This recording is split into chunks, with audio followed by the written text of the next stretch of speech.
The day Eudora Aldridge laughed out loud in the middle of Reverend Cobb's Sunday sermon was the day the entire town of Harrow Creek, Texas, decided she was too much woman for any decent man to handle.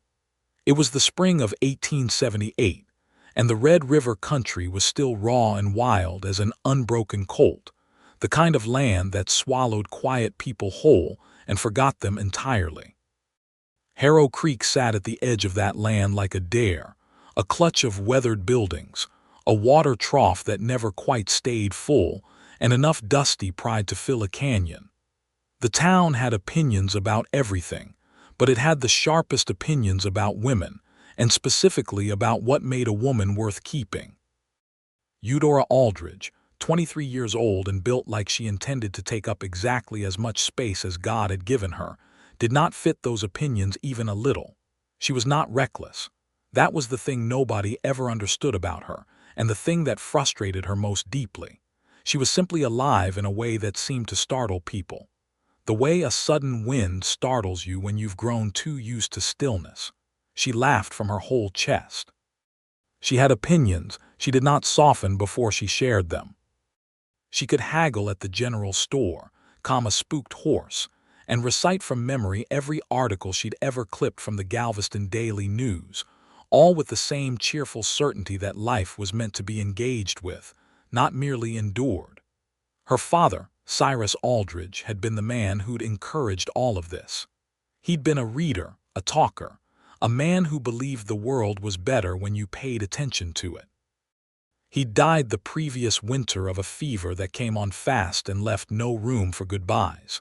And in losing him, Eudora had lost the only person in Harrow Creek who'd ever truly heard her without wincing.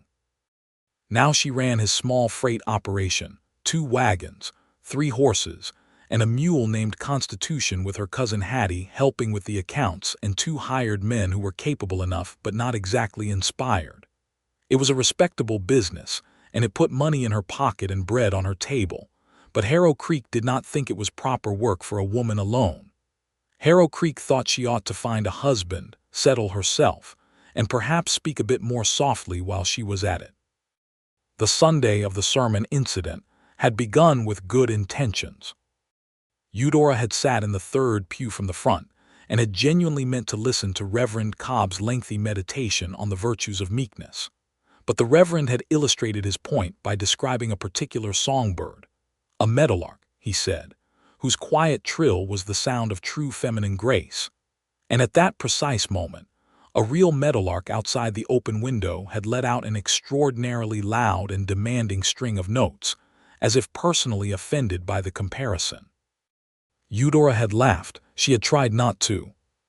She had pressed her hand to her mouth and held her breath until she went slightly red, but the laugh had come out of her like water through a cracked dam, bright and unstoppable, and absolutely filling the room.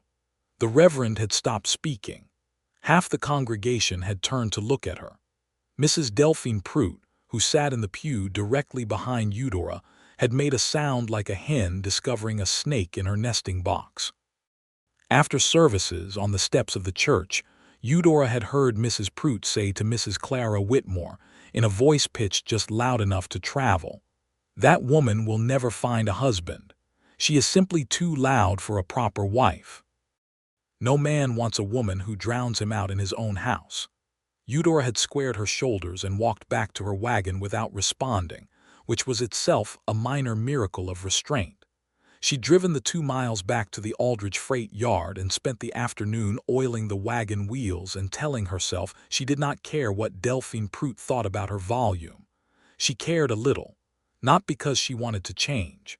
She did not want to change. But loneliness has a particular weight to it, and Eudora felt that weight more keenly now that her father was gone. She wanted someone who was not going to look at her the way the men of Harrow Creek looked at her, with a kind of baffled wariness, as if she were weather they hadn't known how to predict. That was a Tuesday in April. By Thursday, Samuel Rourke had ridden into Harrow Creek with a broken harness buckle, a 3-day-old stub of a cigar he kept forgetting to light, and no particular intention of staying more than a night. He was 30 years old, lean in the way that men get lean when they've spent years in the saddle under a hard sun, with dark hair that was overdue for a cut, and eyes the color of creek water in autumn, not quite green, not quite brown, but shifting with the light in a way that made it difficult to look away from him. He had the hands of a man who worked for a living and the quiet of a man who had learned, somewhere along the way, that silence in the wrong moment cost you less than words. He'd come up from San Antonio with a contract to deliver survey equipment to a land office 60 miles northeast of Harrow Creek, and he'd broken the harness buckle on a particularly ornery stretch of road that afternoon. He needed a replacement part, and the only freight operation in Harrow Creek that kept a proper stock of harness hardware, according to the man at the livery stable, was the Aldridge yard. He found the freight yard without much trouble.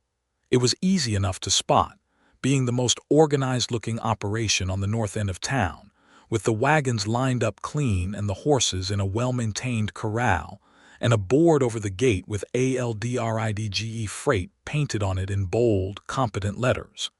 He tied his horse at the post and was halfway through the gate when he heard a voice. It was a voice that carried.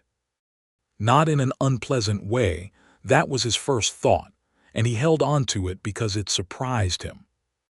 The voice was arguing with someone about the proper tension for a wheel bolt, and it was doing so with complete authority and a thread of humor running underneath the authority, like a river under ice. He followed the voice around the side of the largest wagon and found Eudora Aldridge flat on her back beneath it, holding a wrench, while one of her hired hands, a young fellow named Pete, stood above her looking simultaneously chastened and impressed. "I am telling you, Pete, if you torque it any tighter you'll shear the whole thread and then we'll be replacing the bolt entirely. And I've got a delivery due Friday that does not have time for that kind of trouble," she was saying. "Yes, ma'am," Pete said. "Hand me the other wrench, the small one." Pete handed it down. There was a silence of concentrated effort, and then Eudora slid out from under the wagon with the efficient movement of someone who had done this many times.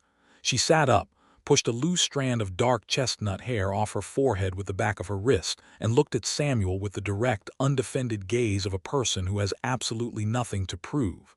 "Help you," she said. "Harness buckle," he said. "The iron loop style 1.25 inches. I was told you might carry them." "We do." She got to her feet with the wrench still in her hand. "Come on." She didn't wait to see if he followed, which he found he liked about her immediately. He followed her into the storage barn, which was cool and smelled of oil and hay and worked leather, and which was organized with a precision that impressed him. Every hook labeled, every shelf in order, clearly the work of someone who had a system and maintained it. She went directly to a row of small wooden bins and pulled out exactly the buckle he described. She held it up to the light from the barn door and inspected it before she handed it over, which also impressed him. $50, she said. "Fair." He pulled the coin from his vest pocket and set it in her palm. She studied him for a moment with that frank gaze. "You're passing through." It was not a question. "That's the plan," he said. "What's the plan after that?" He wasn't sure why he answered honestly. "I've got a survey delivery northeast of here. After that, I'm not sure. I've been working contract freight for 3 years. Something longer term might be worth thinking about."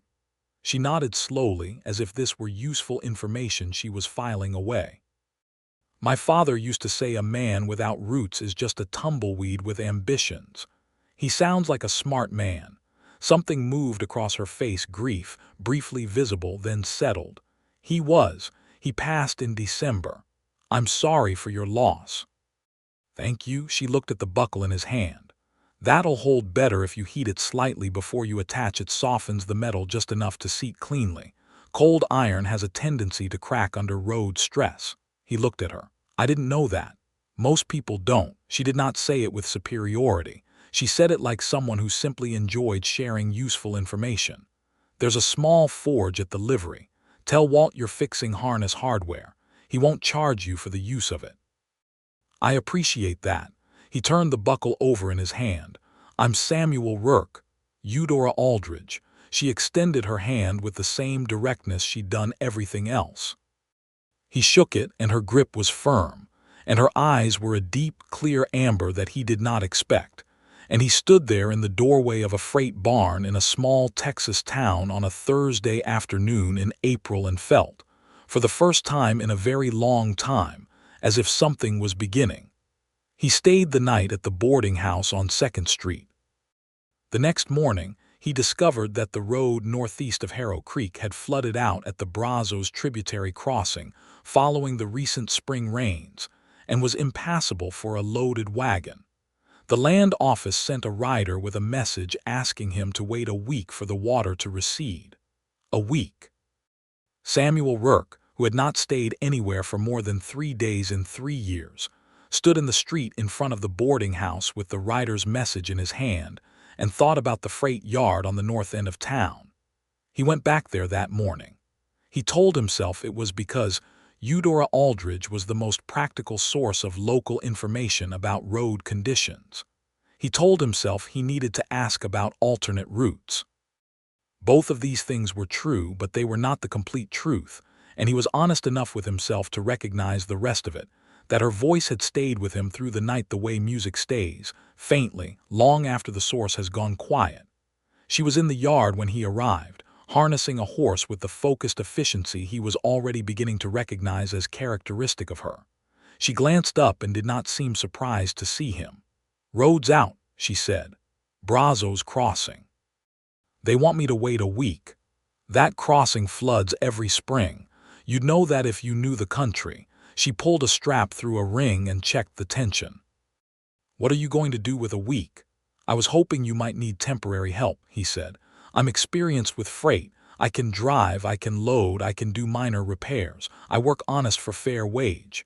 She studied him with the considering look he was coming to associate with her, not suspicious exactly, but thorough.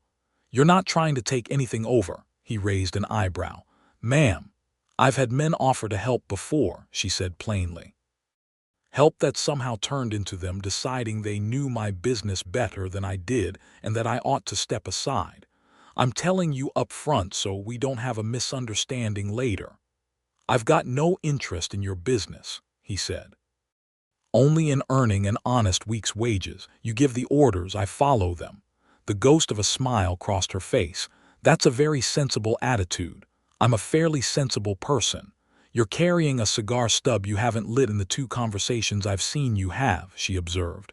"That's either very sensible or very indecisive."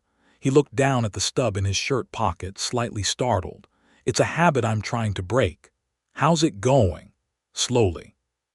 She laughed, that full, open laugh that he had not been prepared for again, though he'd heard it already briefly, when she'd said something wry about the road conditions.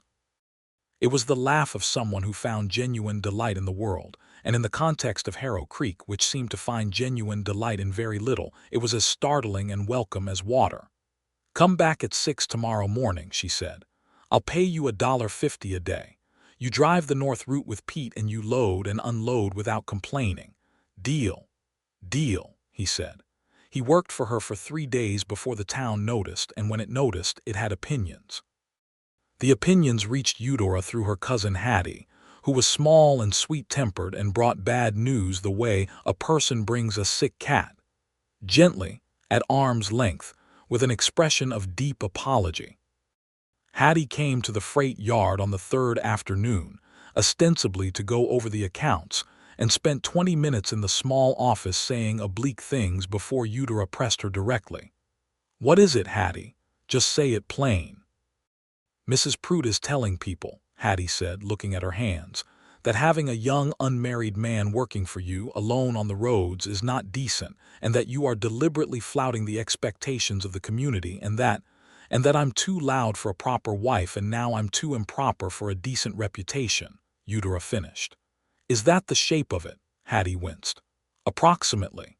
Eudora was quiet for a moment. Outside, she could hear Samuel and Pete unloading a delivery of dry goods. She could hear the steady rhythm of it, the instructions Samuel gave easily and without unnecessary fuss, the way Pete had started to actually work harder in the 3 days since Samuel arrived, as if working alongside someone who was genuinely competent had inspired him. "I need the help," Eudora said. "He's good at the work, the roads are flooded, and I have a reputation to maintain with my clients, which means deliveries on time whether Mrs. Prude approves of my staffing choices or not." "I know," Hattie said. "He's a contracted hand. He'll be gone in 4 days." "I know that too," Hattie said softly, and looked at her cousin with eyes that held a great deal more understanding than the simple words suggested. Eudora looked back at the account book and said nothing further. But that evening, when the day's work was done and Pete had gone home, and the horses were settled, Samuel lingered at the gate with his hat in his hands, and the long golden light of a Texas sunset falling across the freight yard, and Eudora came out of the storage barn to find him looking at the horizon with an expression of such focused openness that she stopped walking. "What are you looking at?" she asked. "Just the country," he said. "It's something else in this light." She came to stand beside him at the gate. The land spread out to the west and north in great rolling sweeps of grass and sky, the kind of view that made you feel simultaneously very small and very free, which was its own particular sensation. "My father used to say this land could kill you or make you," she said. "Sometimes both at once." "Smart man," Samuel said, and the simplicity of it, the way he said it without condescension, without trying to add something, made her throat tighten slightly. They stood there together in the quiet, and the quiet was easy. That was the thing that struck Eudora most powerfully, that the silence between them was not the uncomfortable silence of people who had nothing to say, but the comfortable silence of people who had plenty to say and were in no great hurry about it. "Can I ask you something?" she said. "Yes. You said you'd been doing contract freight for 3 years. Before that." He was quiet for a moment, not evasively but thoughtfully, in the way of someone choosing the right words rather than the easy ones. "I had a farm," he said, "down near Gonzales, came up from Missouri with my family when I was 16. We built it from nothing, took 10 years. Good land, good water. What happened to it? My father and brother died in a fever 2 years apart. My mother went back to Missouri after that, she had a sister there. And he stopped. I couldn't make it work alone. The land needed more hands than I had. I sold it and took the road." He said it without bitterness, but there was something underneath the words that she recognized the shape of because she'd felt that shape herself, the loss of a place that had meant something, the specific grief of a life that had been building towards something and then changed direction entirely. "I understand that," she said. He turned to look at her. "I expect you do. My father built this freight operation, not from nothing but close to it. He came out here from Georgia in '68 with a wagon and a mule and an idea. 10 years later he had 2 routes, 6 clients, and a solid reputation." She looked at the wagon yard. "I'm trying to hold it together and grow it at the same time, which is harder than it sounds."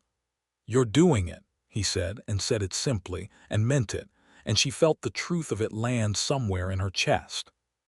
"Most of the town thinks I ought to sell it and find a husband instead," she said, and was surprised by her own frankness.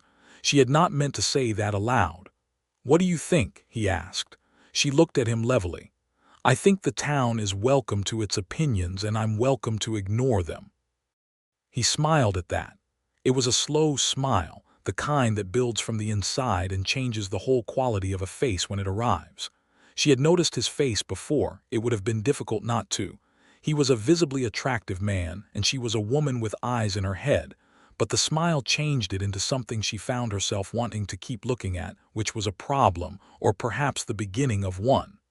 "I think that's exactly right," he said. The road opened on the 5th day. A rider came through from the northeast, with word that the Brazos crossing had dropped to fordable levels, and Samuel Rourke would be able to continue his delivery the following morning. He came to tell Eudora himself that afternoon. She was in the office with the account book when he knocked at the open door, hat in hand again, and she could tell from his expression what he'd come to say before he said it. "Road's open," she said. "Yes, ma'am." "When will you leave?" "Morning, early." He paused. "I wanted to say this was good work. You run a fine operation, Miss Aldridge."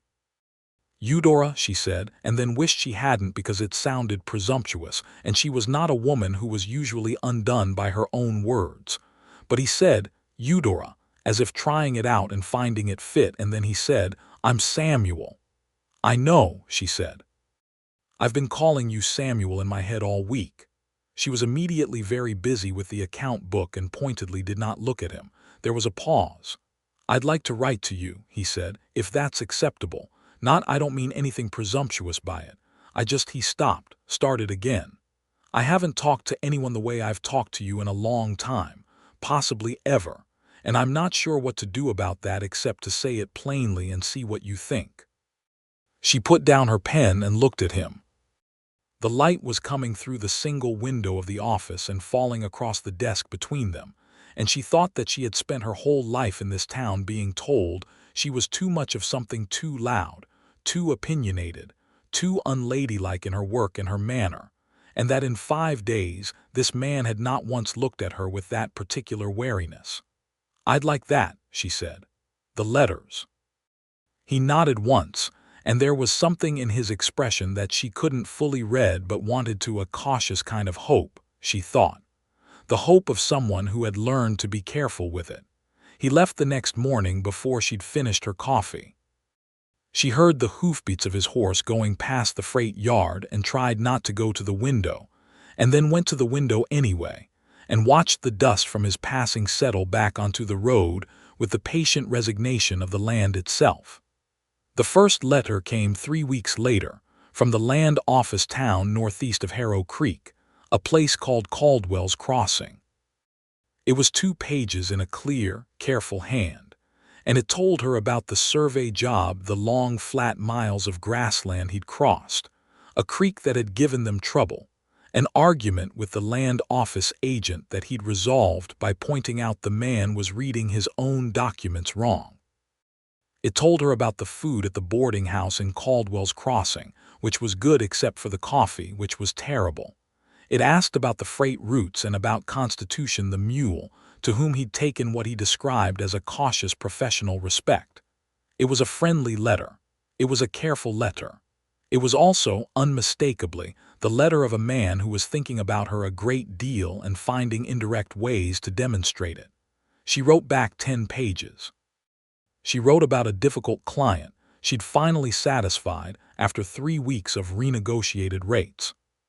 She wrote about a thunderstorm that had come across the plains one night with such extraordinary violence and beauty that she'd stood on her porch in her nightgown at midnight to watch it, which she recognized was not a proper thing to admit, but which she included anyway because it was true, and she had decided she was going to be honest with this man. She wrote about Mrs. Prout and the ongoing campaign of sighing and tutting that followed Eudora wherever she went in Harrow Creek, and she wrote about it with humor rather than bitterness, which she was proud of. She wrote, "My father always said that the opinions of small-minded people are like river debris. They make a lot of noise going past, but they don't change the direction of the water." Then she wrote, "I think about our conversations in the evening when the work is done. It is remarkable how much I have to say to a person I only knew for 5 days. I hope this does not alarm you. I hope instead that you have a great deal to say back." He wrote back 12 pages. By June, they were exchanging letters every week. By July, the letters had grown warmer by degrees, the way a fire grows if you tend it steadily, not dramatically, not all at once, but with a building heat that changed everything it touched. He told her about his family. She told him about her mother, who had died when Eudora was 11, and about growing up in the freight yard learning the business at her father's side while other girls her age were learning needlework. He told her about a scar on his left hand from a plowing accident when he was 18 that had given him more trouble than any injury he'd sustained since, which was saying something. She told him about the time she'd argued a river crossing pilot down 20% on his fee through pure stubborn persistence, and her father had laughed so hard he'd had to sit down. She did not tell him she was falling in love with him, but she was, and she suspected he knew it, and she suspected he was in the same situation but was, as she was, proceeding carefully, because both of them had lost too much to be reckless with the things that mattered. In August, his contract work brought him to a town called Sweetwater, which was 140 miles from Harrow Creek, which was closer than he'd been since April, and he wrote to ask if she would object to a visit. She wrote back, "I would consider it a significant personal offense if you were 140 miles from Harrow Creek and did not visit." He arrived on a Wednesday afternoon in mid-August, which was hot enough to make the air above the road shimmer like water. She saw him coming from the freight yard, that lean figure on horseback, moving with the easy certainty of someone who had spent years reading the land from a saddle, and felt something rearrange itself in her chest, something that had been out of order for a long time settling into a configuration that felt, for the first time in a long while, like the right one. She did not run to the gate. She was Eudora Aldridge, and she had a dignity that did not require performing itself, but she did walk there with more purpose than was strictly necessary. He swung down from his horse and looked at her and said, "You're exactly as I remembered," and then seemed to realize this was a strange thing to say and looked briefly uncertain.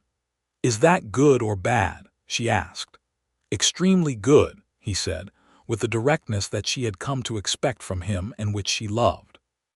She had thought about whether the word love applied to letters and distance and the idea of a person, and she had decided it did, with the caveat that she reserved the right to revise her assessment once she'd spent more than 5 days with him in the same place. But standing in front of him now, in the August heat, with his horse stamping behind him and the smell of dust and travel on him, and his eyes holding that quality of attention that made her feel seen in the way she had always wanted to be seen, she thought the word was probably right. She took him to supper at the hotel dining room, which was the best Harrow Creek offered, and they talked for 4 hours without noticing the time passing. They talked about freight routes and land prices and the newspaper.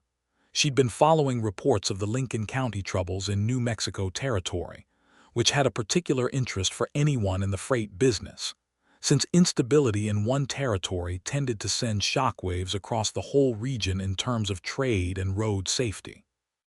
He had opinions on all of it, and the opinions were informed and considered, and he asked about hers with genuine curiosity, rather than the polite tolerance she had come to expect from men who didn't quite know what to do with a woman who kept up with the news. At 9 o'clock, when the dining room had emptied around them and the proprietor's wife was making pointed sounds with dishes at the far end of the room, Eudora said, "I want to show you something." She took him to the north edge of town where the land opened up, and there was a low hill she'd been climbing since she was a girl, and they stood on top of it in the dark with the summer stars blazing overhead, an extravagance of light that the unspoiled darkness of the Texas plains allowed, the Milky Way as clear as paint across the black sky. "There," she said. He stood beside her and looked up for a long time without speaking. "My father showed me this hill," she said. "He brought me here the first week we arrived. I was 8. He said, Eudora, when the town gets too small, come up here and remember how big the rest of it is." Samuel was quiet for a moment. Then he said, "Smart man," which was what he always said about her father, and she had come to understand that it was his way of saying he understood what the person had meant to her. "I feel like I have something to say to you," he said after a while, "and I'm not sure I have the right words for it." "Try," she said. "I'm not easily put off by imperfect words." He turned to face her. In the starlight his face was all shadow and plains, but she could read his expression anyway because she had become, she realized, a person who knew how to read him. "I don't want to go back on the road and come back in letters," he said. "I want to stay in the same place as you. He stopped. "Tried again. I've been drifting for 3 years because I thought there was nothing left worth anchoring to. And I think I was wrong, and I think I've known I was wrong since about the 3rd day I spent in your freight yard. But I also think you are a person who needs to hear the truth directly and not have it dressed up and sweetened. So I'm telling you directly. I have no fixed prospects at the moment and no land, and nothing to offer you that's already built. but I have 2 good hands and a willingness to work, and I would like very much to build something, here, with you." She looked at him for a long moment in the dark. "You know," she said, "Delphine Prout told half this town I was too loud for a proper wife." He waited. "And I was angry about it," she said. "Not because she was right, but because I am." She stopped. "I'm a person who takes up space. I know it. I have a loud laugh and I argue about wheel bolts and I stand on hills in the dark and I've never been able to make myself smaller and I've tried once or twice when the loneliness got heavy enough. And I couldn't do it." "I know," he said, "you know. From the first day," he said quietly. "When I walked into your freight yard and heard you arguing about wheel bolt tension from under a wagon, I thought here is someone who is fully alive. That's not a small thing, Eudora. That's the rarest thing there is." He was looking at her with that steadiness she had come to rely on. "Loud is the only thing that carries across this kind of land. You'd go silent and the country would swallow you whole, and that would be the worst thing I can imagine." She felt the words go into her like light into a room that had been shut for too long. "That is," she said after a moment, voice slightly unsteady, "either the most sensible or the most romantic thing anyone has ever said to me, and I can't decide which." "Can it be both?" he asked. "In your case," she said, "I think it might have to be." She reached out and took his hand, just his hand in hers in the dark with the stars overhead, and they stood there on the hill where her father had taught her to understand the scale of the world, and the night was warm and immense around them.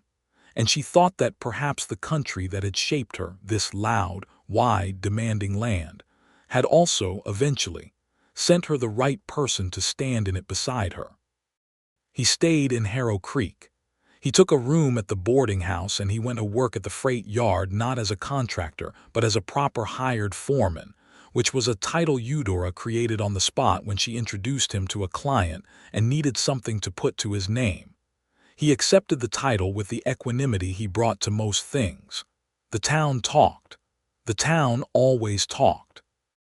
But the talking had an altered quality now, still plenty of raised eyebrows and whispered asides, but underneath it, something that could only be described as cautious interest. Samuel Rourke was a quiet man who worked hard and spoke plainly and was unfailingly polite to everyone he met, which gave the critics of the situation less to work with than they would have liked. Mrs. Prout remained committed to her position. She encountered Eudora at the general store in late August and said, with a sweetness that had nothing sweet in it, "I hear you've taken on a hired man, Eudora. How progressive of you." "I've taken on an extremely capable freight foreman," Eudora said pleasantly. "It's allowed me to expand to a 3rd route, which means I'll be ordering considerably more stock from the general store this fall. You might mention that to your husband since I believe he's a shareholder." Mrs. Prout blinked. Eudora collected her order and left. She told Samuel about it that evening, and he laughed. His laugh was quieter than hers but just as genuine, a warm sound that she found she collected and kept, and then said, quite seriously, that she had, in his professional estimation, handled that with complete competence. "I usually handle things with complete competence," she said.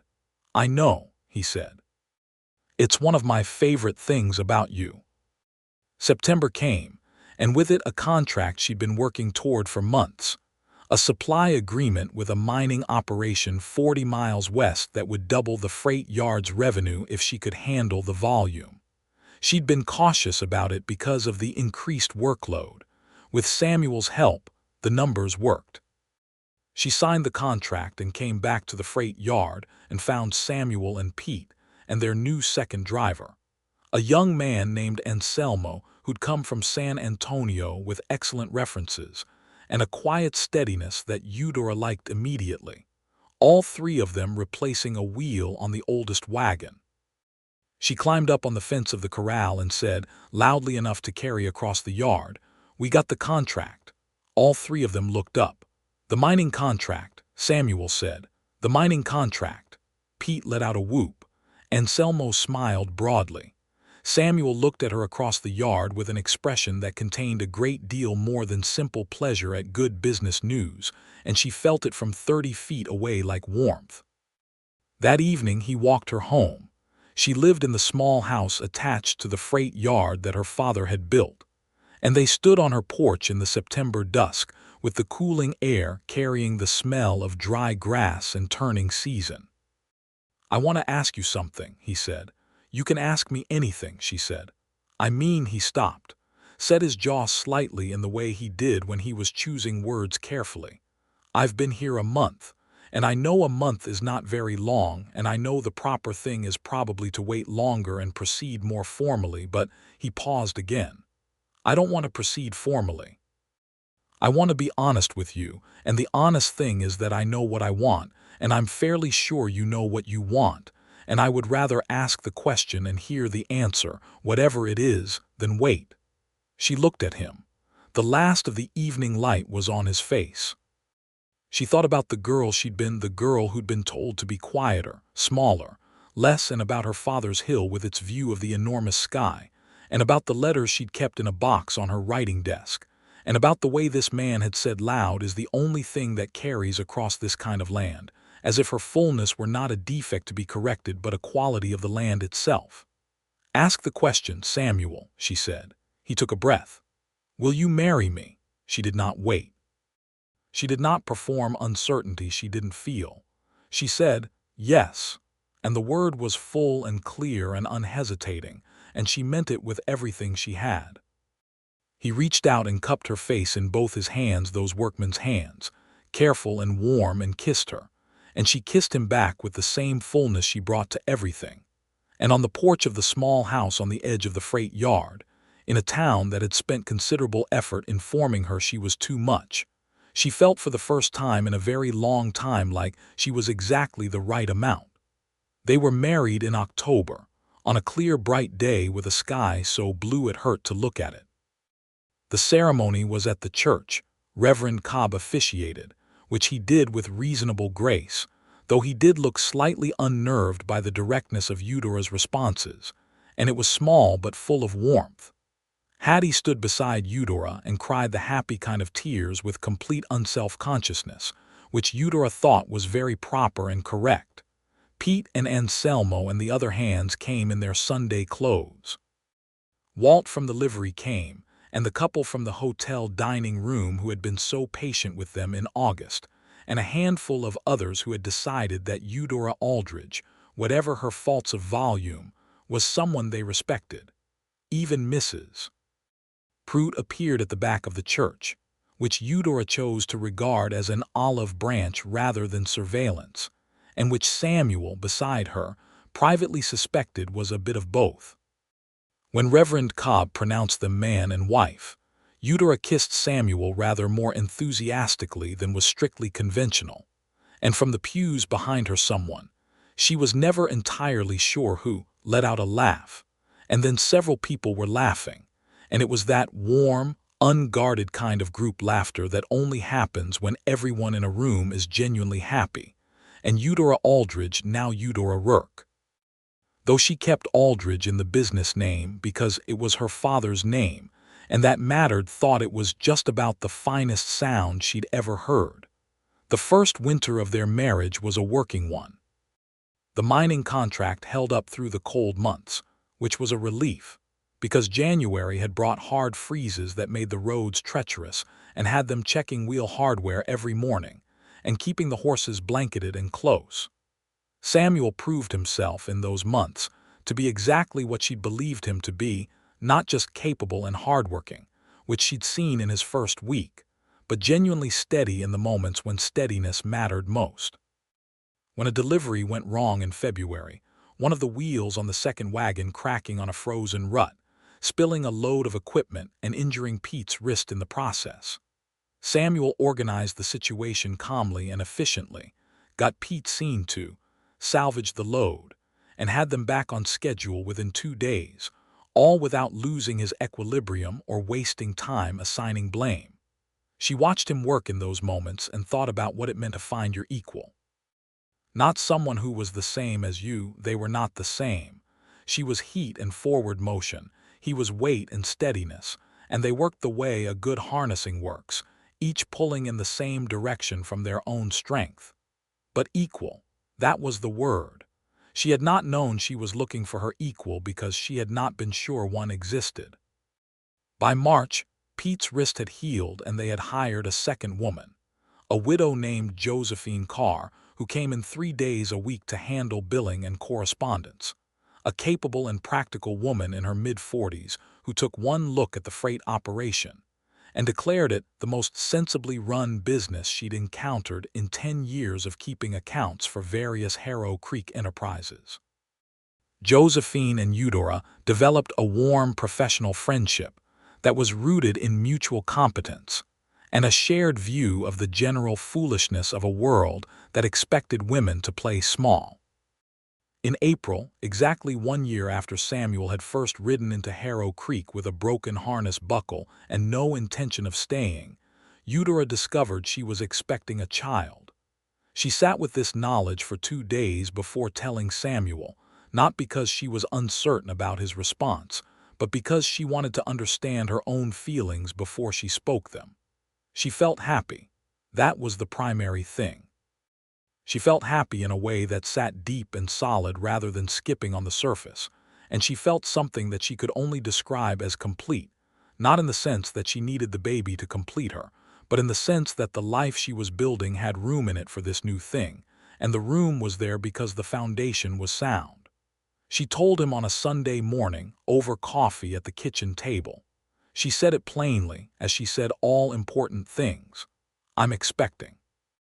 Late autumn, I think, going by my calculations." He put down his cup and looked at her. She watched the information travel through him, saw the moment it settled into something he could hold. "Eudora," he said and stopped. "I know," she said. "Are you?" He started again. "How are you?" "I'm good," she said. "I'm very good. I'm a bit tired in the mornings, but I expect that will pass, and before you say anything, I'm not stopping work. I'll make adjustments as needed, but I'm not stopping." He smiled. "I wasn't going to say anything. You were thinking it." "I was thinking I am the luckiest man in Harrow Creek and possibly in the state of Texas," he said quietly. "That's what I was thinking." She reached across the table and put her hand over his. He turned his hand and laced his fingers through hers, and they sat there in the morning light with their coffee going cold between them. And she thought that this, just this, the ordinary, extraordinary morning of it was everything she had wanted. The spring and summer of 1879 were good to the freight operation and to the Rourkes. The third route was running smoothly with Anselmo at its head. Samuel had identified a fourth possible route, a supply line to a growing settlement 15 miles south that no one else was currently serving, and they spent evenings together at the kitchen table with maps and numbers, working out whether it was viable, which was its own particular pleasure, the pleasure of two people who are genuinely interested in the same problem. In May, a man named Garrett Webb came to Harrow Creek. He was a freight operator out of San Angelo, larger than the Aldridge operation by a significant margin, and he presented himself at the freight yard one Tuesday afternoon with an offer to buy the business. He was cordial and businesslike and made a reasonable offer, and then said something that Eudora heard with the specific clarity of someone who has heard the same thing in different forms all her life. He said that given her situation, and here he glanced at the visible evidence of her pregnancy, she might find it a relief to step back from such demanding work. Eudora looked at him for a moment. Then she said, "Mr. Webb, I appreciate the offer, and I'll tell you what I tell everyone who makes one. This freight operation is not for sale. It was built by my father and I intend to grow it further, and my situation, as you call it, does not change that calculus in any way. If you need freight services in this area, I'd be happy to quote you competitive rates for subcontracting. Otherwise, I'll thank you for stopping by." Garrett Webb left without the business and with a thoughtful expression, as if he was not entirely sure what had just happened to him. Samuel had been in the storage barn during the conversation, but had overheard enough of it from the doorway to know what had passed. When Webb's wagon was out of the yard, he came to where Eudora was standing and said simply, "Good." "He wasn't a bad man," she said, "just one with assumptions." "The most common kind," Samuel said, She put her hand to her lower back, which had been aching since morning. "Come look at these numbers for the South Route with me tonight. I think we're closer to viable than I thought." "Yes, ma'am," he said, and the warmth in it was not deference but something far better, the genuine pleasure of a man who loved watching the person he loved do the thing she was best at. In late autumn, on a cold, bright night in November, their son was born. He came into the world loudly and early in the morning, and Eudora held him in the half-dark of their bedroom with Samuel beside her and the lamp throwing gold across the walls. And she looked at this new person, red-faced and indignant, and already practicing the kind of volume that she hoped would serve him well, and felt the weight she'd been carrying since her father died shift, not disappear but settle, distribute itself differently. The way grief eventually does when you give it enough time and enough living to absorb it. They named him Cyrus Samuel Rourke, for both the men who had shaped the people who made him. Cyrus turned out to be a child of great intensity and boundless curiosity, which surprised exactly no one who knew his mother. He had Samuel's eyes and Eudora's everything else, her voice, her directness, her absolute inability to sit still when there was something interesting happening within range. By the time he was walking, he was following her around the freight yard with the purposeful energy of a person who intended to understand every aspect of the operation. The South Route opened in the spring of 1880, with Anselmo managing it along with a second driver. By summer, the Aldridge freight operation, she had kept the name Aldridge Freight in the company, both for her father's memory and for the practical recognition that the name had a reputation she'd spent years building, was the largest freight operation in the county, with 4 active routes, 7 employees, and a revenue that Josephine Carr recorded in the ledgers with a satisfaction that bordered on proprietary. Eudora was 25. Samuel was 32. Cyrus was learning to say the word horse with the emphasis on the wrong syllable, and dragging every guest who visited the house out to the corral to demonstrate this knowledge at length. Life was good. It was better than good. It was the kind of life that Eudora had known, dimly, was possible, had believed in the way you believe in something you've never seen but whose logic you can follow, but had not, in the years of being told she was too much of this and not enough of that, been entirely sure would happen. There were still people in Harrow Creek who raised their eyebrows.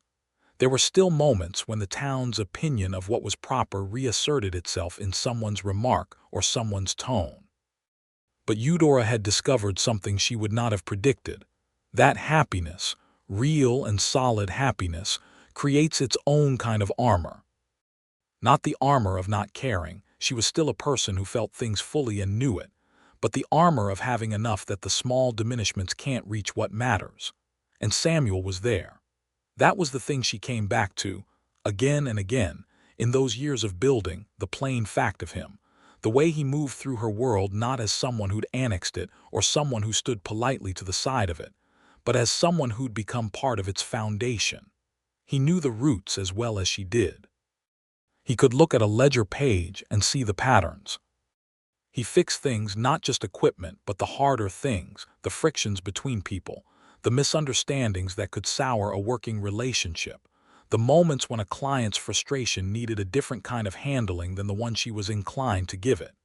He said to her once, in bed late at night with Cyrus asleep in the next room and the wind outside doing what Texas wind does in November, "I used to think the road was what I needed, the movement. Like if I kept moving fast enough, whatever I'd lost wouldn't catch up with me." "Did it work?" she asked. "For a while," he said.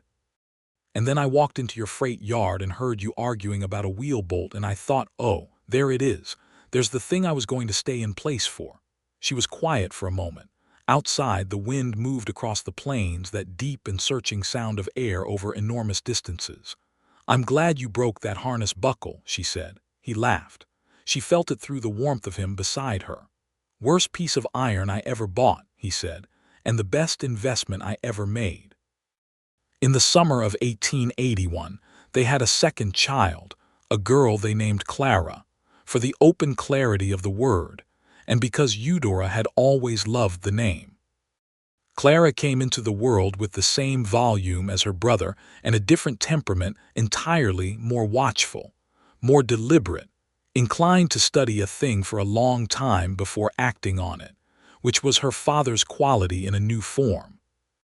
By then, Hattie had married a schoolteacher named Edward Marsh, who was gentle and bookish and completely devoted to her, and had moved to a small house on the other side of town, where she was visibly happy in a way that made Eudora feel a deep, uncomplicated gladness for her cousin. Hattie still kept the accounts for Aldridge Freight on a part-time basis, because she said the work kept her brain engaged, and Edward said anything that kept Hattie happy was endorsed by him without reservation. Pete had married a girl from a ranch east of town and had a small farm of his own now, though he still drove for Aldridge Freight 3 days a week and was working on saving to buy a horse of his own breeding, which was his real ambition. Anselmo had become the kind of essential employee that you build a business around, reliable, thoughtful, honest, and possessed of a genuine talent for the work that had revealed itself over 2 years into something close to mastery. Constitution the mule was 22 years old and had been semi-retired to light work, but Eudora found herself unable to sell him or put him down, and Samuel had built him a separate stall with extra straw bedding and a particular kind of grain he seemed to prefer, which was an act of such understated tenderness toward a difficult mule that she had kissed Samuel in the middle of the barn when she noticed it. In September of 1881, a young woman came to Harrow Creek.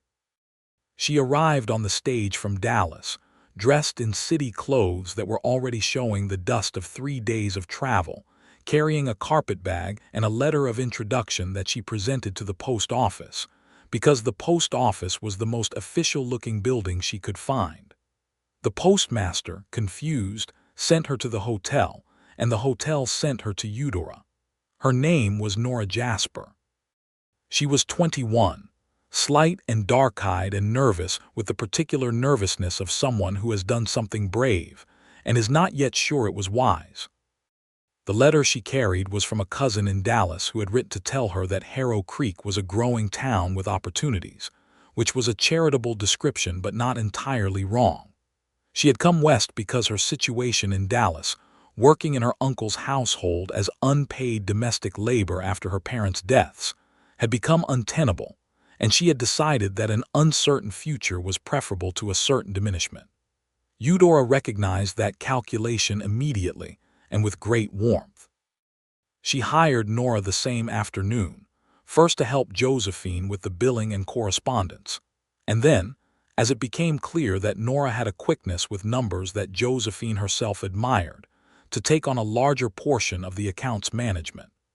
Nora worked with a focused intensity that suggested she'd been waiting for work that challenged her, and she settled into Harrow Creek with the adaptable determination of someone who had chosen this life and intended to make something of it.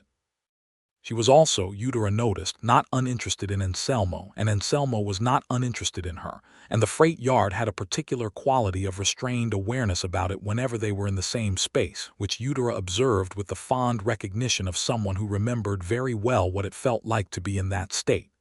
She mentioned it to Samuel one evening. He said, "I noticed." She said, "Of course you did." He said, "Anselmo's a good man."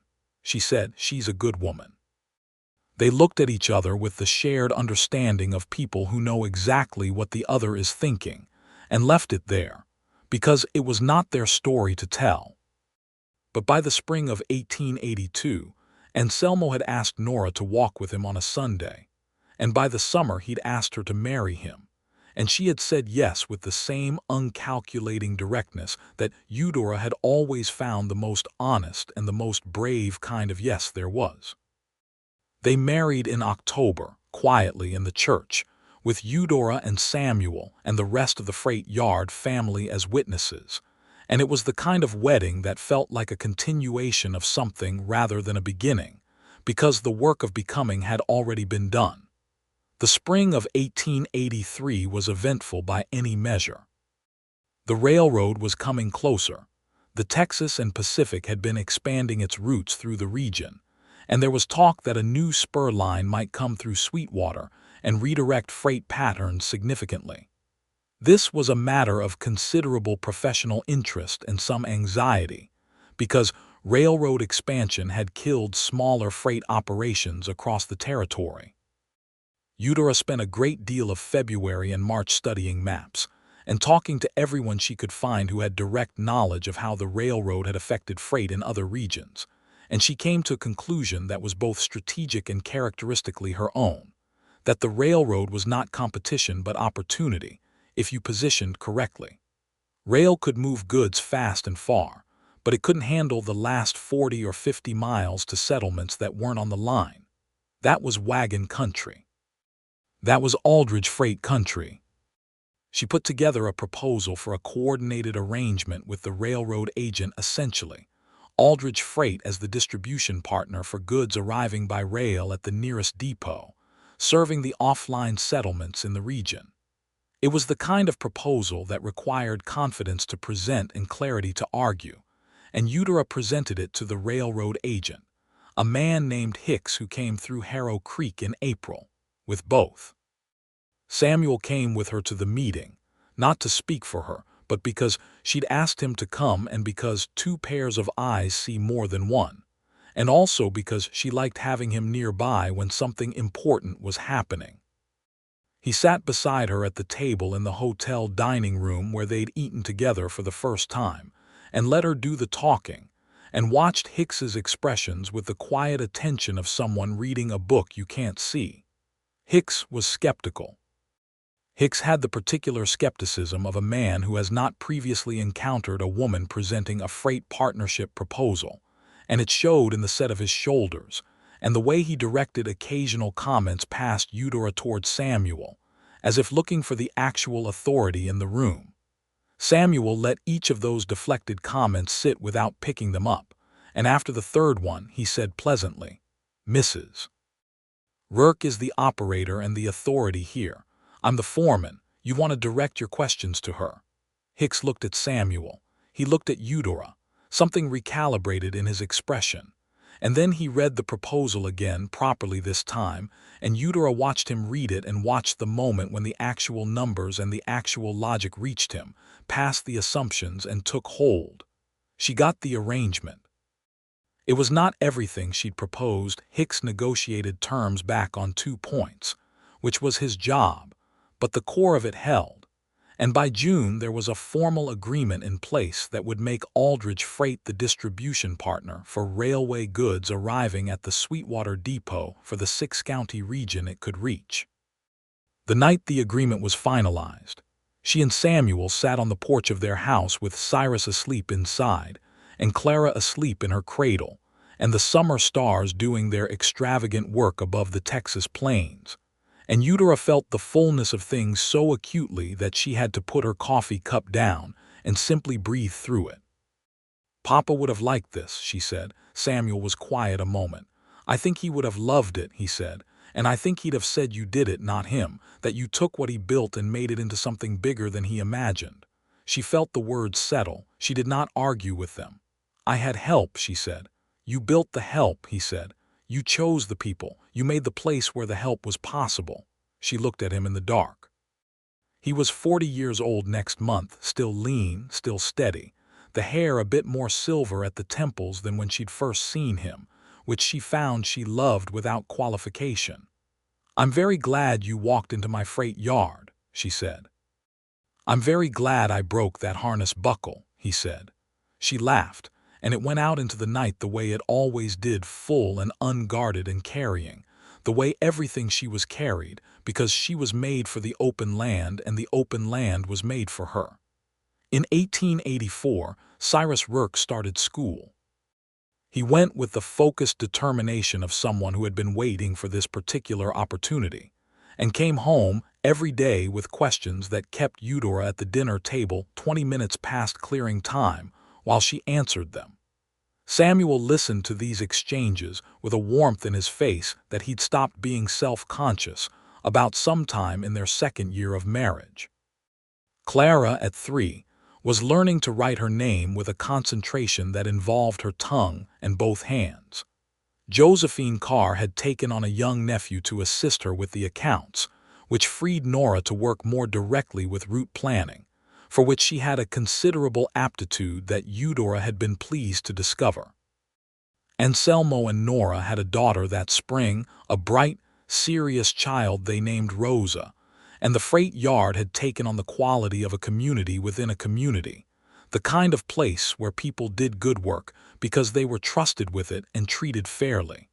Harrow Creek itself had grown. The railroad arrangement had brought more commerce into the region, and with commerce came people, and with people came the gradual change of a frontier town into something approaching a settled one, another doctor joining the first, a second school teacher, 3 new businesses on the main street, a reading room attached to the library that 3 women in town had established through sustained collective effort and considerable stubbornness. Eudora was one of those 3 women, which should have surprised no one.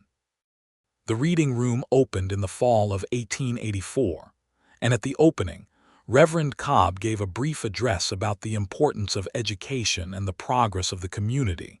And then Eudora spoke, because she was one of the founders, and because no one seriously expected her to remain silent at her own event. She spoke without notes, in that carrying voice that had embarrassed people in this very church 6 years ago, and she said things about books and learning and the right of everyone in Harrow Creek, men, women, children, the new families coming in from everywhere to have access to knowledge, and she said it plainly and without apology. And when she finished, the room applauded, and she saw, in the second row, Samuel's face.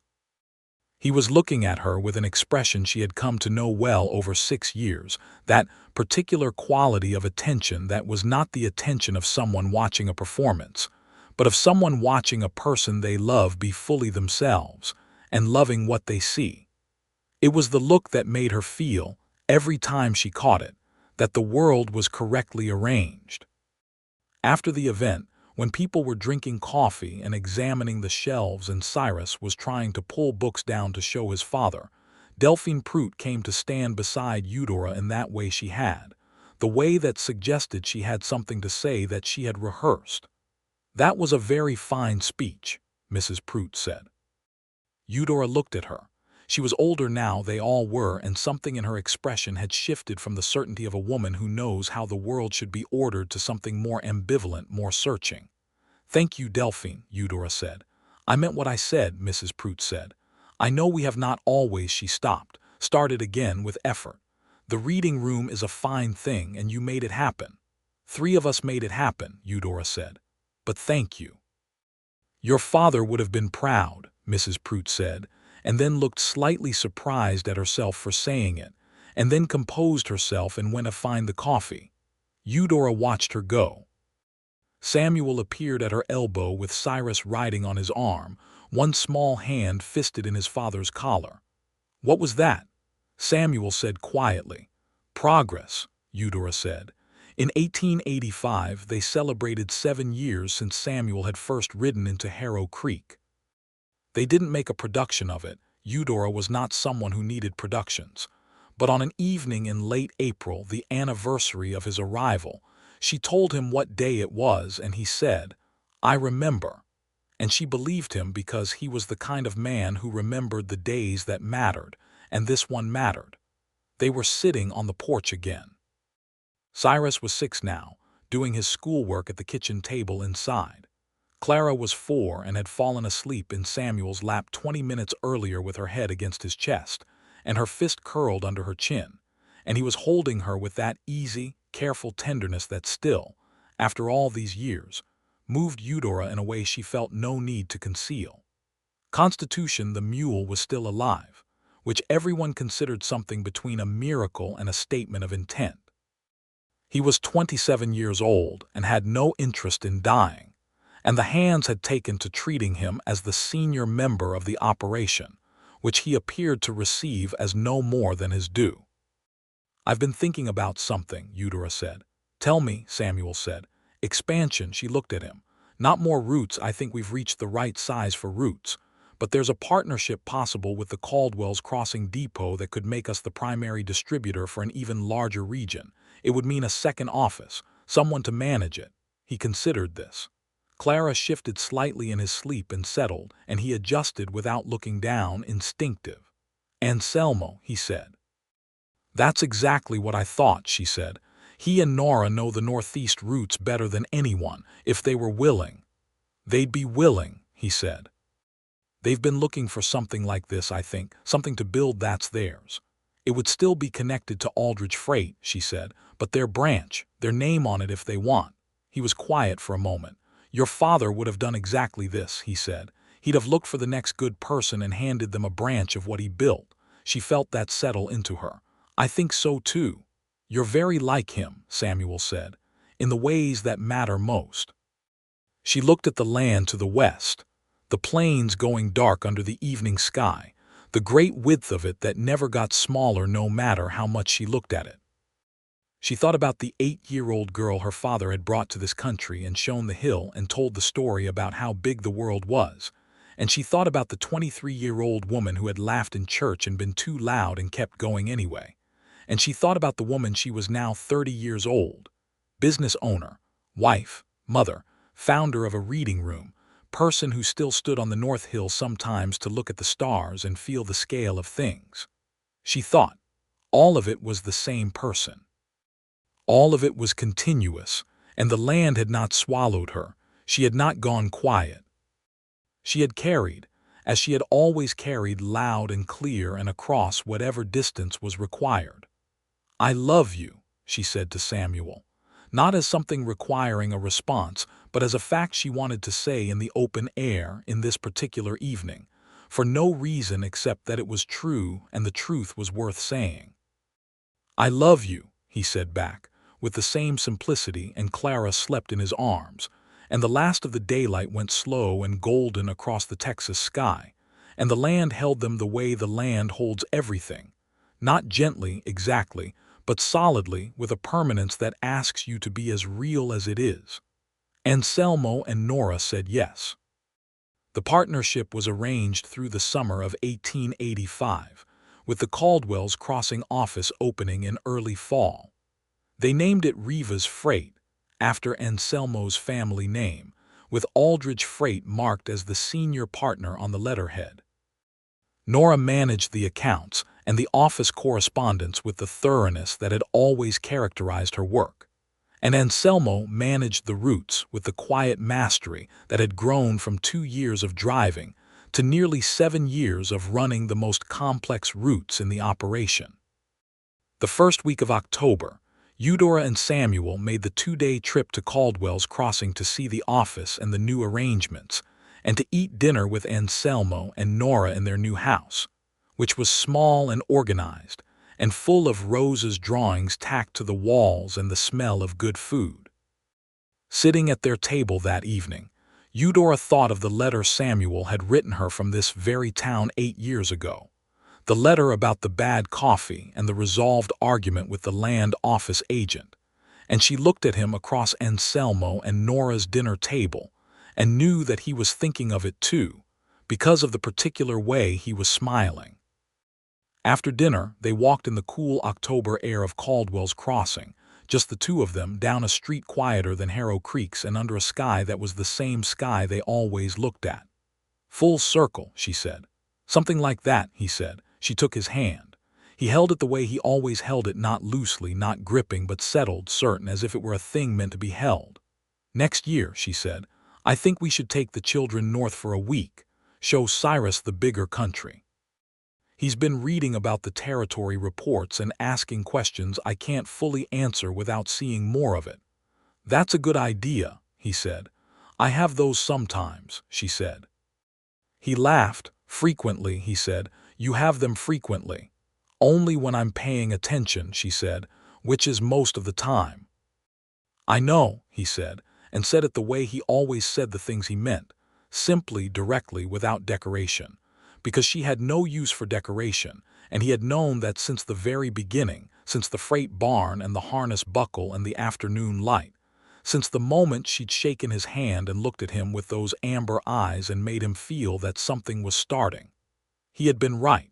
Something had been starting. It had started and kept going and grown into something he would not have been able to imagine in that freight barn on an April afternoon in 1878, but which, now that he was inside it, felt like the only thing he could imagine, like a country that gets inside you, like a voice that carries. The trip north happened the following summer, with Cyrus at 7 years old keeping a serious journal of everything he observed, and Clara at 5 declaring loudly and frequently that she intended to own a horse of her own within the year, and nobody was going to talk her out of it, which was so thoroughly her mother's daughter that Samuel had to look at the horizon and compose himself. They saw the wide country, the rolling grasslands going north and west, the big sky that went bluer and wider as you moved further from the tamed edge of things, the creeks that ran cold even in summer, and the cottonwood groves that grew along them in that particular vivid green that is the green of the West, different from any other green. They camped 2 nights under the stars, which Eudora had not done since she was young, and she lay on her back in the dark with the children asleep between them and Samuel beside her looking up at the same sky she'd shown him on the hill that August night 8 years ago, and she felt the precise sensation her father had described, very small and very free both at once, the paradox of open country. "I could stay out here," she said. "I know," Samuel said. "We won't," she said. "There's too much to go back to." "I know that too," he said. Cyrus murmured in his sleep. Clara had one arm flung across him in the way of children who claim space in sleep that they do not always claim when awake. The stars turned above them, slow and patient, the great celestial machinery of the universe going about its business regardless. Back in Harrow Creek, the reading room had expanded to include a small collection of donated books for children, which Eudora had organized with help from the school teacher, and which Cyrus treated as a personal resource. Josephine Carr had fully retired at last, with a sending-off celebration at the freight yard that involved considerably more cake than was strictly necessary, and a series of toasts to her competence and good sense that she received with dignified pleasure. Her nephew Thomas had taken over the accounts entirely and was managing them with an efficiency that honored the standard she'd set. Constitution died peacefully in the fall of 1886, in his stall, at the age of 28. Eudora had known it was coming. He'd been slowing all summer, eating less, standing more quietly than even his ancient dignity usually required. And she'd spent time with him in the evenings in those last weeks, bringing carrots and sitting on the fence of his stall and talking to him, which was not a thing she would have admitted to most people. He had been her father's mule, the last living connection to the first days of the freight operation, the beginning of the thing she'd built her life on. She told Samuel when it happened, simply, and he came and stood with her at the stall door for a while without saying anything, which was the right thing. They buried him at the edge of the freight yard where the corral fence met the open land, and Cyrus planted a piece of winter rye on the spot that spring, and called it Constitution's Field, and it became, in the logic of children, an important feature of the landscape. The spring of 1887 brought unexpected and welcome news from Hattie, who arrived at the freight yard on a Wednesday morning with a brightness in her eyes that Eudora recognized immediately as the particular brightness of very good news being barely contained. Hattie and Edward were expecting their first child. Hattie was 31, older than most women in Harrow Creek for a first pregnancy, and she said this with a slight defiance as if she'd been rehearsing a defense that nobody actually made, because Eudora said, "Hattie, that's wonderful," and Samuel shook Edward's hand with genuine warmth, and Nora sent a letter from Caldwell's Crossing that was essentially an exclamation of delight spread over 2 pages. The baby came in October, a boy, whom Hattie and Edward named Albert after Edward's father, and he was small and dark-haired and equipped with his mother's expression of deeply concentrated observation, which made Eudora think he would either be a philosopher or a very formidable accountant. Life in Harrow Creek had a rhythm by now, the comfortable rhythm of a life that has found its shape. The freight operation ran on its established patterns, growing steadily rather than dramatically, the kind of growth that comes from doing good work consistently over time. Samuel had taken on the management of the Sweetwater Depot relationship so thoroughly that Eudora trusted it entirely to him, which freed her to focus on the expanding relationships with new clients in the region and on the reading room, which was becoming something she'd not quite anticipated. A genuine community institution, a place where people came not just for books, but for the feeling of being in a room where ideas were welcome. Cyrus, at 8, was showing a serious interest in the freight accounts that delighted Eudora and mildly alarmed Samuel, who said he'd hoped for at least one child, with an interest in something impractical.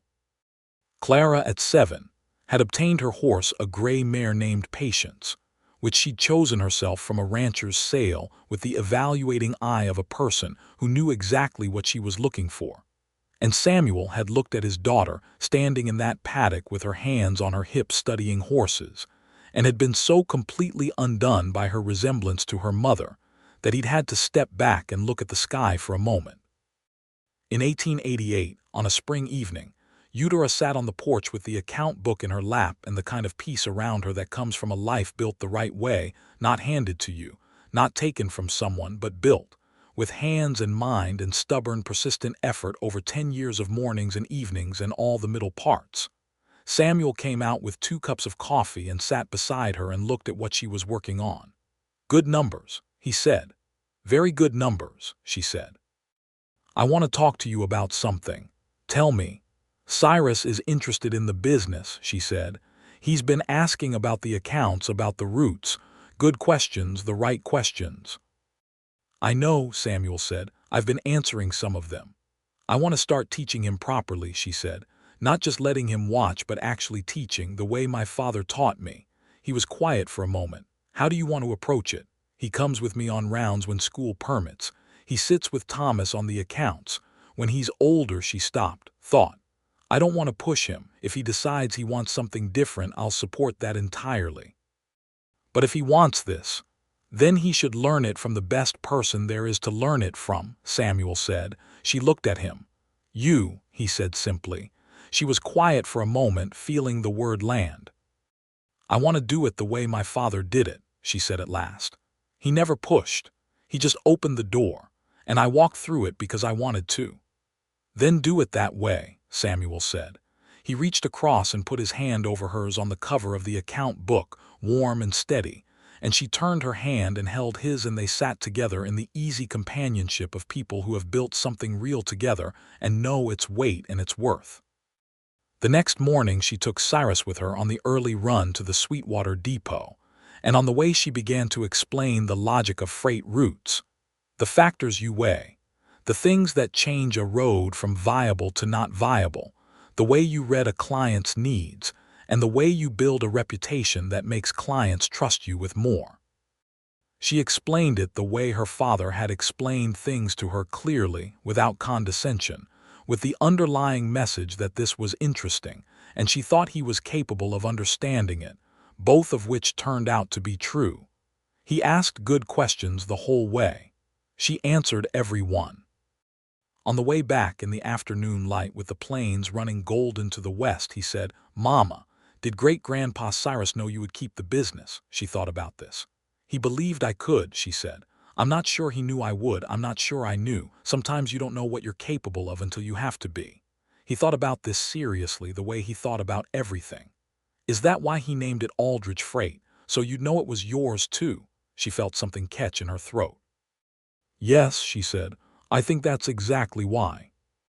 He nodded, satisfied, and looked out at the road ahead, and she looked at his profile, her father's brow, Samuel's eyes, and felt the continuity of things, the way that what you love and what you build can persist beyond you, carried forward by the people who come after. That evening, when they got back to the freight yard and Cyrus had run ahead to tell his father everything he'd learned, and she could hear their voices from the house, her son's high and eager, her husband's warm and attentive, She stood for a moment at the gate of the freight yard as the sun went down and looked at the place. It was bigger than when she'd taken it over. More wagons, better horses. A new storage barn she and Samuel had built 2 years ago.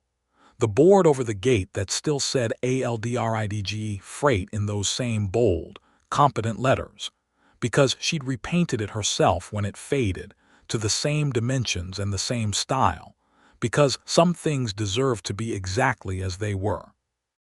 And then she went inside, into the light and warmth and the sound of her family, and the door closed behind her on the evening, and the freight yard settled into the Texas dark as it always did, patient and solid and already full of tomorrow's work, which was exactly as it should be.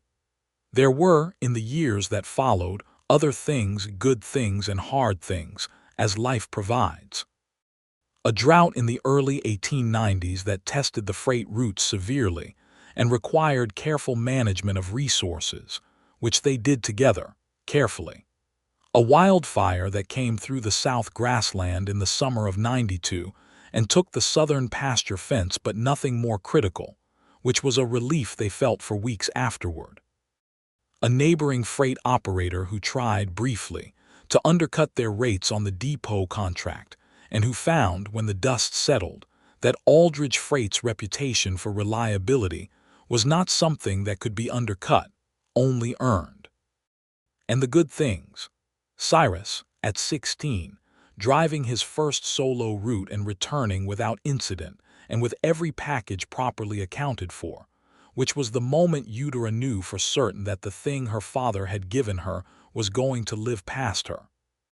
Clara, at 15, showing a talent for sketching that no one had predicted.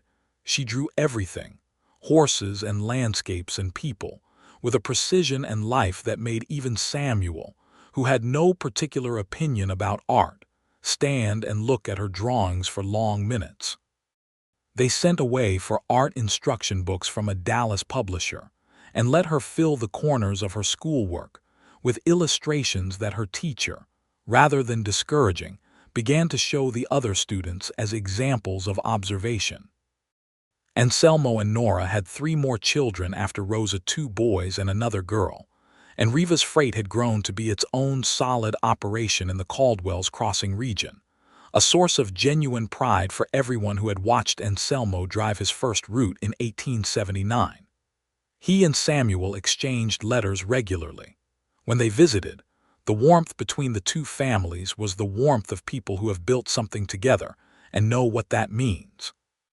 Hattie and Edward had a second child, a girl named Louisa, and Edward became the head of the school, and they were happy in the particular, quiet way of people who have found exactly the life they wanted, which is not the least remarkable kind of happiness. Mrs. Prout died in 1893, and Eudora went to her funeral and sat in the same church where she'd once laughed too loud and been called too much, and she remembered the woman as a person of her time and place, shaped by the same pressures that had tried to shape Eudora, and thought that the difference between them was not in virtue, but in what each of them had decided they were allowed to be. She was not unkind in her memory of her. She was not warm, but she was fair, which was sufficient. And Samuel at 50 was the man he'd been at 32 in the essential ways, and more in the ways that mattered, more present, if that was possible, more deeply settled. The way a tree that has been in good ground for decades is more itself than a sapling, more fully what it was always becoming. He was gray at the temples and in his beard, and he still moved with the ease of a man who has spent his life in useful physical work. And he still had that quality of attention that had undone her in the freight barn doorway on an April afternoon 15 years ago. That quality of looking at you as if you were the most interesting thing in his field of view, and meaning it. She loved him more at 50 than she had at 25, which was itself a piece of information about what love actually is, not the consuming urgency of its beginning, though she remembered that with clarity and gratitude, but the accumulation of all the days and decisions and difficulties and ordinary evenings. The life you build when you've decided the person beside you is worth building it with. He told her once in the evening of a long day, sitting on the same porch where they had sat for 15 years, that he thought about that first week in the freight yard sometimes. The harness buckle, the window with the barn light, the woman under the wagon arguing about wheel bolts. "What do you think when you think about it?" she asked. "I think about how close it was," he said. "If the road hadn't flooded, if the boarding house had been full, if you hadn't needed extra hands that week, any one of those things and I would have ridden on." "But you didn't," she said. "But I didn't," he agreed. She looked at the sky, that particular Texas sky that she had never once taken for granted, that was still, after all these years, capable of stopping her breath with its scale and its light. "I'm glad," she said. And then, because she was Eudora Rourke and she did not soften what she meant, she said more. "I am profoundly, entirely glad. For all of it. For you. For this." She gestured at the house, at the freight yard visible through the gap in the fence, at the land going on into the distance, at the life they were sitting inside like something warmly lit against the dark. All of it. He put his arm around her, and she leaned into him, and the evening went down over Harrow Creek in the particular colors of a Texas spring. The rose and orange and deepening blue that Cyrus could now name in terms of pigment and composition, because he'd been reading Clara's art books, which she'd called theft and he'd called intellectual curiosity. And the freight yard was quiet. And inside the house, their children were doing whatever they were doing in the evening lives that were building into adult lives. And tomorrow, there would be routes and accounts and deliveries and all the good, necessary, purposeful work of a business that had been built from love and sustained by it. And the next morning it all began again. The wagon wheels turned on the road out of Harrow Creek, and the horses moved at their steady working pace, and the land received them as it always did, vast and demanding and full of its own indifferent beauty. And Eudora Aldridge Rourke drove the lead wagon with her husband beside her and her son on the second wagon behind them, and she was loud, and she was full, and she carried across the distance the way only something real and true can carry, and the country held them, and the morning was bright. And this was the life they had built. This was enough. This was more than enough. This was everything.